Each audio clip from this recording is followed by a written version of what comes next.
This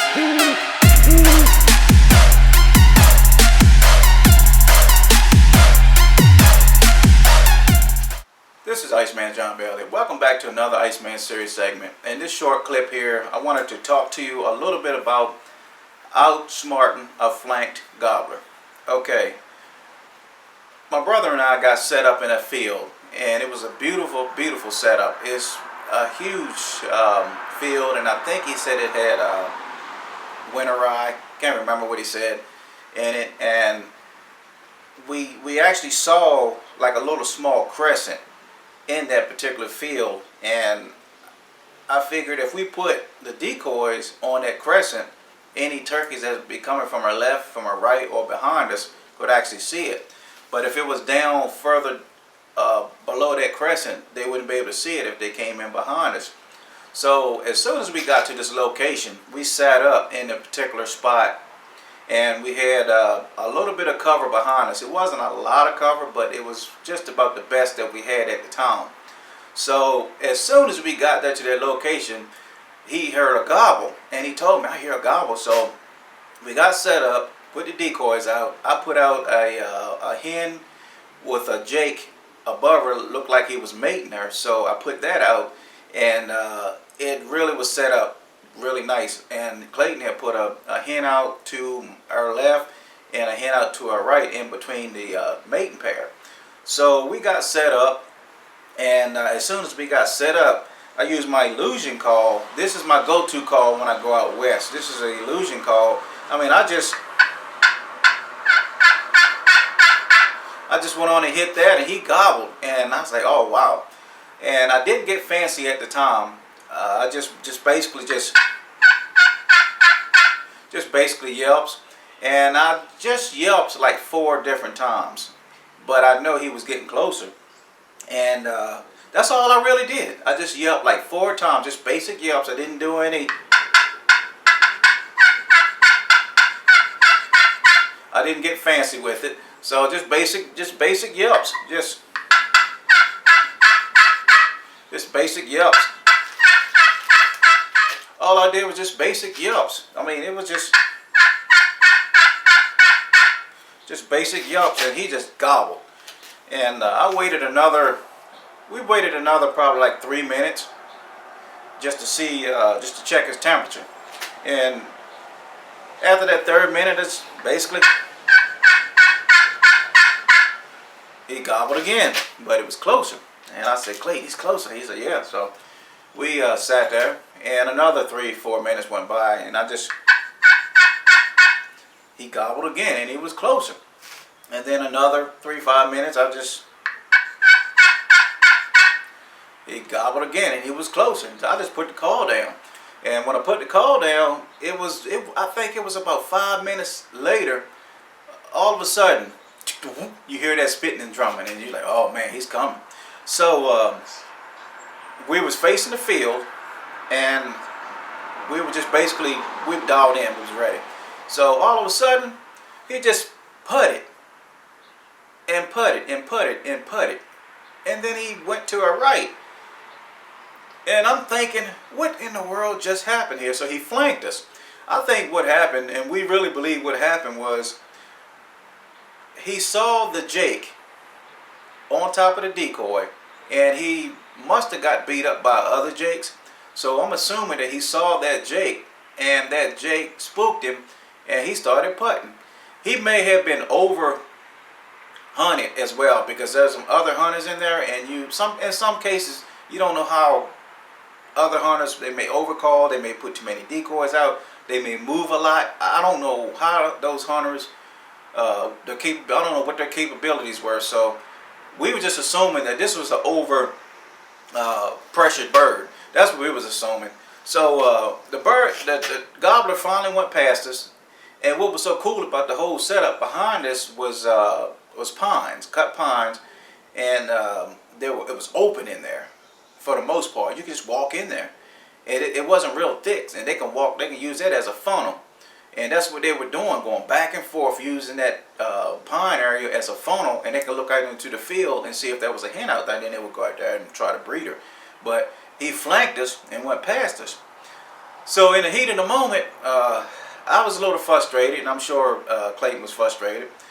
He was about, I want to say, 75 yards to our right. So I just did one of these numbers here. I thought about it. I was like, you know what? I remember a bird flanked me in Georgia, so I'm just gonna think outside the box and just try to get this done. And I was hoping when I called him back, he would come out into the food plot. That's what I was assuming. But remembering that hunt in Georgia, when I called that bird back, he still flanked me and went back to my left. She still never came out into the plot. So that was a lesson that I had to learn, is when he flanked me one time, and if I can get him to come back, I should turn around and try to get him. So let me tell you what I did. When I finally just got my composure, I just took out my illusion, and he gobbled. He was about 75, 80 yards to my right. So I just thought about it. I said, okay, I'm just going to sit here, because to be honest with you, I didn't even think he was going to come back. I thought he was going to be gone. Oh, there go my geese. Better be glad they're not turkeys. So I stayed there, and I waited. I think I waited 5 minutes before I called again, because I almost was going to give up. Because a lot of times when you spook a bird, they won't come back. But I tell you what I did. I just did a little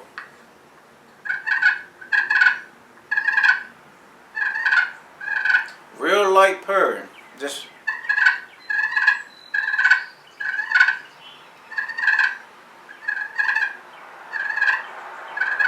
because I heard guys say if you purr and cluck, I heard guys say a hen is actually agitated. And I don't know how true that is, but it's possible.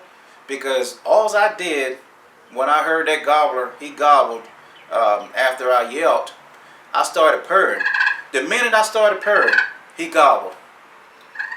So I was just purring like this. Just real light. Just real light. He gobbled again. And when I purred again, and then I just a real light, just took his temperature, got him fired up, and did a little cutting and a little yelp. He got fired up. And when he last gobbled, he was closer, and then he stopped. So I just some light some light purrs. I'm gonna tell you, purring will bring that turkey in most of the time. If he flank you or get spooked, just basic purring. That basic purring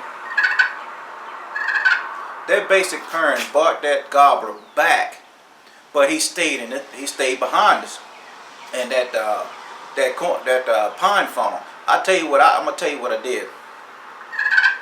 When I heard him gobble closer, I was in a low profile turkey chair. I got up out of my chair. I spun around. It was a sapling right next to me. I spun around on my knees. I just put it up. I put that crosshairs.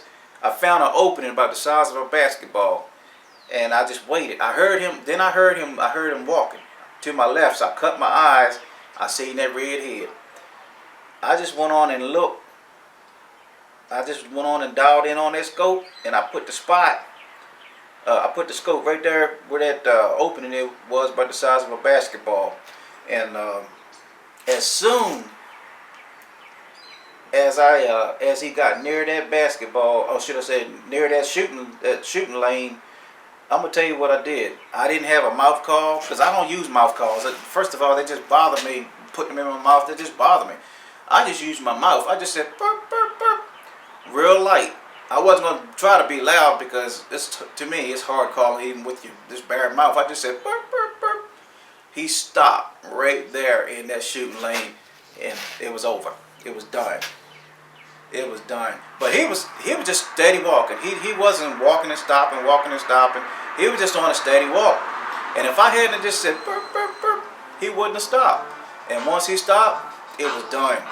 That taught me that taught me on to, if I could get that turkey to come back with just, if I know he's coming, for the most part, I've learned, if I know he's coming, I'm gonna turn around and I'm gonna counter him. I'm gonna counter that flank, because if you don't counter that flank, if he flank you the first time, 9 times out of 10 he's gonna flank you again. Because once I turned around and just got my shotgun up on that limb, up on that sapling, use it as a shooting stick, I was just dead steady right there in that shooting lane, and I seen that redhead coming. But he was, like I said, he was on a steady walk, and if I had just shot out of just instinct, I would have probably missed. I would probably hit some limbs and hit that brush back there. But I got him to stop by just saying burp, burp, burp, real light. And I figured, okay, if I do that, I'm going to either spook him or stop him, because I didn't have a choice. So it worked. And like I said, I really learned something that day, because I would have got the other gobbler if I had got out of the pop-up blind. If I knew I was just calling that turkey back, just regular purring. That turkey, the other one in Georgia, he came back the same way. But I'm gonna tell you, if I thought that that's what I should have done, which is I should have got out of that blind. If I knew, if he flanked me the first time, I wasn't even assuming he was gonna flank me the second time. But like I said, 9 times out of 10, if you can call that turkey back, 9 times out of 10, that's just my belief, he's gonna flank you, because they've done it so many times to me, and I made that mistake on not turning around to try to close the deal. But it worked. And in the heat of the moment, I've learned how to capitalize on the situation, because you can't just think he's going to come out into a food plot or come out into a field if you call him back. Because most times he's going to be at wherever he's going to come out at while he's comfortable, most likely he's going to go back, just like a deer. So I learned something that day. If I ever get flanked by another turkey, I'm going to turn around if I can call him back and be ready. All right? It was an awesome hunt. And I hope everybody had a nice season. And in this corona pandemic thing here, I hope everybody's safe. And everybody that lost a loved one, our hearts are with you. We praying for you. And like I said, if you don't know Jesus Christ as your Lord and Savior, I encourage you to get to know Him. He came into my life a long time ago, and He really changed me over the years. One day at a time. Sometimes it takes a long time. But as long as you let Him continue to prune on you, you can become a better person day in and day out. All you got to do is confess with your mouth and believe in your heart that God raised Him from the dead, you shall be saved, okay? And I hope you have a great turkey season, and also stay safe out there. Iceman signing out. God bless you. Take care.